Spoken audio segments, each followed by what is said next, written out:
RG Kar medical కాలేజ్‌లో జరిగిన ఇన్సిడెంట్‌లో అయితే ఇప్పటివరకు బోలెడన్ని విశ్లేషణలు మనం చాలా వరకు చూసాము, విన్నాము, ఇంకా వింటూనే ఉన్నాం. కాకపోతే అక్కడ జరిగిన సీన్ టు సీన్ ఏం జరిగింది? ఎలా మొదలైంది? అక్కడ ఎవరెవరు ఇన్వాల్వ్ అయ్యారని చెప్పేసి మీ విశ్లేషణ ద్వారా మన ప్రేక్షకులు కూడా వినాలనుకుంటున్నారు. మీరేం చెప్తారో చెప్పండి మాకు? నాకు కూడా కొన్ని డౌట్స్ వచ్చినాయి.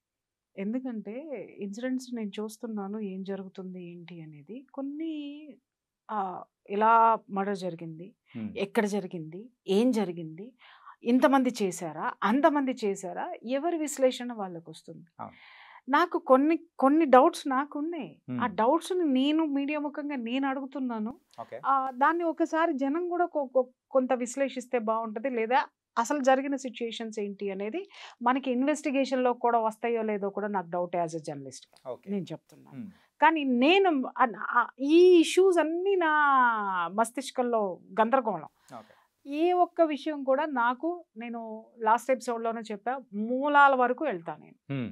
అది ఏంటనేది తెలుసుకునేదాకా నేను నిద్రపోను. నాకు హ్మ్. నిద్ర పట్టదు. నిద్రపోను కాదు, నాకు నిద్ర పట్టదు. హ్మ్. వాస్తవం నేను అనుకున్నాను, నాకు ఆ డౌట్ వచ్చిందంటే, నా డౌట్ క్లియర్ అయ్యేంత వరకు నేను సెర్చ్ చేస్తానే ఉంటా. ఓకే. ఆ విధంగా నా మిత్రులు ఎవరైతే ఉన్నారో చెప్పాను కదా! హ్మ్. నాకు యాస్ ఎ జర్నలిస్ట్‌గా ఐ హావ్ సర్కిల్. హ్మ్. సో, దాన్ని బట్టి నేను అలా నా ఇన్వెస్టిగేషన్‌లో నాకు తెలిసినటువంటి సమాచారం ఓకే. తీసుకుంటే, నాకు వచ్చినటువంటి డౌట్స్ ఏంటంటే, ఆ అమ్మాయిని హాల్‌లోకి తీసుకొనెళ్ళి ఈ విధంగా ఒకరా? ఇద్దరా? ఎంతమంది? సెమినార్ హాల్‌లో ఆమె ఇలా జరిగింది. యాహ్!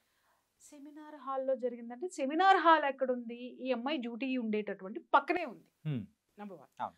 తర్వాత ఈ అమ్మాయి అంతసేపు ఎక్కడ టీవీలో ఒలింపిక్ ఇది చూసింది. ఫోన్‌లో ఒలింపిక్స్ చూస్తూ ఉండేది. చూసుకుంటూ టీవీలోనా? ఫోన్‌లోనా? ఫోన్‌లో. చూసుకుంటూ కూర్చొని అప్పుడే లేసి అక్కడికెళ్ళింది. అక్కడికెళ్ళిన తర్వాత ఇది జరిగిందన్నారు. హ్మ్. పాయింట్ నంబర్ 1 ఏంటంటే, ఈ అమ్మాయి ఒక్కటే అది చూస్తుందని చెప్పినోళ్ళెవరు? అప్పటి వరకు చూసి పడుకోవడానికెళ్ళిందని చెప్పినోళ్ళెవరు? Point number 1. ఓకే. ఓకే. హ్మ్. ఆ చెప్పిన వాళ్ళు ఆ అమ్మాయి రూమ్‌లోకి ఒకటే ఎళ్లి పడుకుందా? లేకపోతే సెమినార్ హాల్‌లోనే రోజు ఆ అమ్మాయి డ్యూటీ అయిపోయిన తర్వాత అక్కడికెళ్ళి రెస్ట్ తీసుకుంటుందా? నంబర్ 2. నంబర్ 2. ఎందుకంటే సెమినార్ హాల్‌లో నిద్రపోవడాలు ఇవన్నీ నాకెందుకు ఎక్కడో ఒక చిన్న డౌట్. హ్మ్. ఇంకొక విషయం. అమ్మాయి ఎలా చనిపోయింది? భయంకరమైన శారీరక హింస. యాహ్! ఓకే.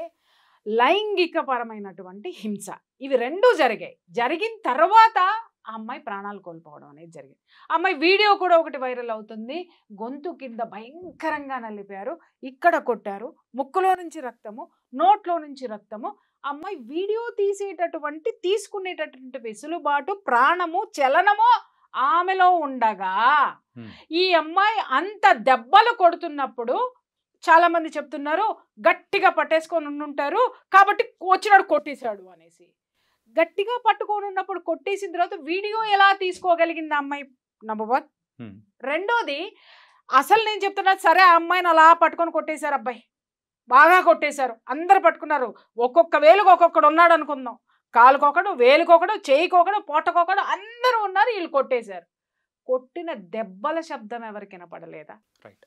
ఇంకొకటి. హ్మ్. ఆ అమ్మాయి ఎన్ని గంటలకెళ్ళింది? 3 గంటల పాటు ఈ నరకం చవి చూసింది. లేదా 45 నిమిషాల పాటు నరకం చవి చూసింది అన్నారు.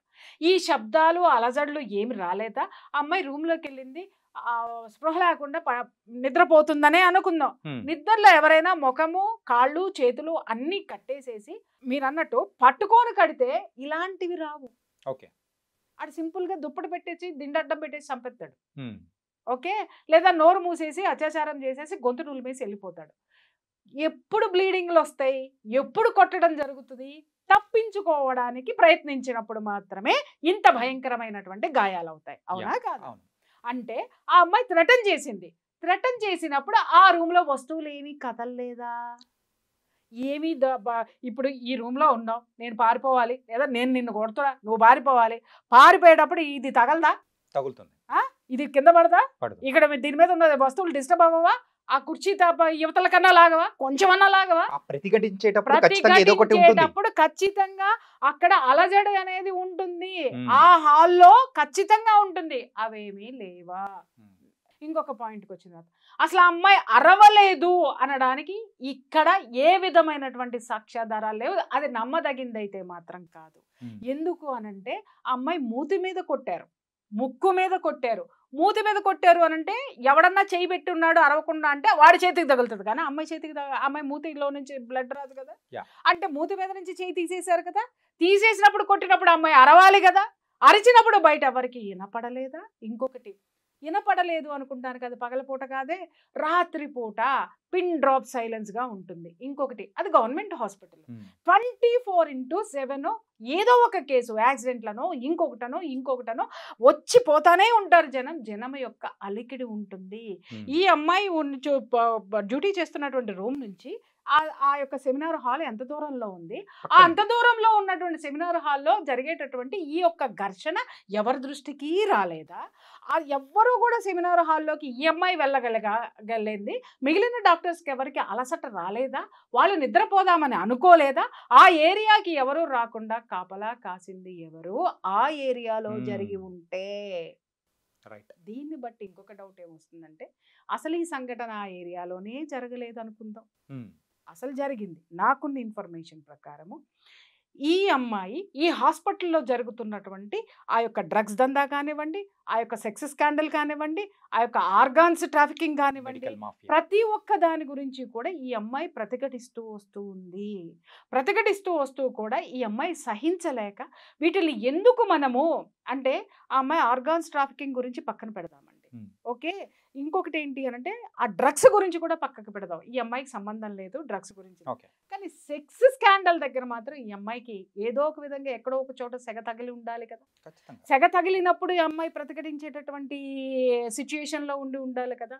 ఆ సిచ్యుయేషన్స్ ఉన్నప్పుడు ఈ అమ్మాయి స్నేహితులతోటి ఎప్పటికప్పుడు డిస్కస్ చేస్తూనే ఉంది, దీన్ని నేను ఊరుకోను, దీన్ని పై లెవెల్కి తీసుకెళ్తాను, పై లెవెల్లో ఎవరు వినలేదు అని అంటే పత్రికలకి మీడియాకి నేను దీన్ని డిస్క్లోజ్ చేస్తాను అనేటటువంటి ఆ యొక్క డిస్కషన్ ఆ ఫ్రెండ్స్ మధ్య జరిగింది. కొన్నాళ్ళుగా జరుగుతూ ఉన్నప్పుడు ఈ అమ్మాయిని బెదిరించడానికి ఈ సంఘటనకి ముందు కొన్ని ఇన్సిడెంట్స్ జరిగాయి. ఏంటంటే ఆ అమ్మాయి కారు పగలగొట్టడమో, లేకపోతే ఆ అమ్మాయి వచ్చేపోయేటప్పుడు ఇబ్బందులు కలగజేయడమో, ఆ అమ్మాయికి డ్యూటీలు వేయడంలో మనం చెప్పాం కదా భయంకరమైనటువంటి సాడిజాన్ని చూపించడం అనేది జరిగింది. అండ్ ఈ అమ్మాయికి డైరీ రాసే అలవాటు ఉంది, ఆ డైరీ కూడా అంటే ఆ పేజెస్ ఏదో చింపారని కూడా ఒక వార్త అనేది కూడా ఇవన్నీ circulate వస్తాయి. అవుతూ ఉంది. ఎందుకంటే ఇప్పుడు సుప్రీంకోర్టు అన్ని సుమోటోగా కేసు తీసుకుంది కాబట్టి ఎంక్వైరీలో డెఫినెట్గా ఇవన్నీ కనుపుతావు. ఇక్కడ కీలకమైనటువంటి అంశం ఇది చూడండి.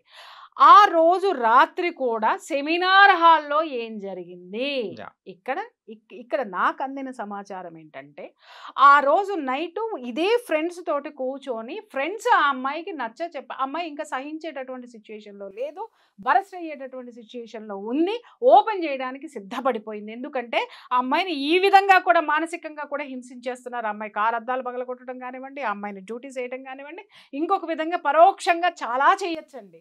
ఇవన్నీ చేస్తుండే ఇంకా అమ్మాయి నా వల్ల కాదు, నేను ఎట్టి పరిస్థితుల్లో దీన్ని సహించే ప్రసక్తే లేదు, దీన్ని ఎక్కడ డిస్క్లోజ్ చేయాలో అక్కడ చేసేస్తాను అని చెప్పేసి అని పట్టుబట్టి కూర్చుంటే ఆ అమ్మాయిని కూర్చోబెట్టి ఫ్రెండ్స్ ఒక ముగ్గురు కూర్చొని డిస్కషన్ ముగ్గురు మధ్య జరిగింది. నువ్వు బయటికి వెళ్ళకు, నువ్వు చెప్పకు, నువ్వు చెయ్యకు అని.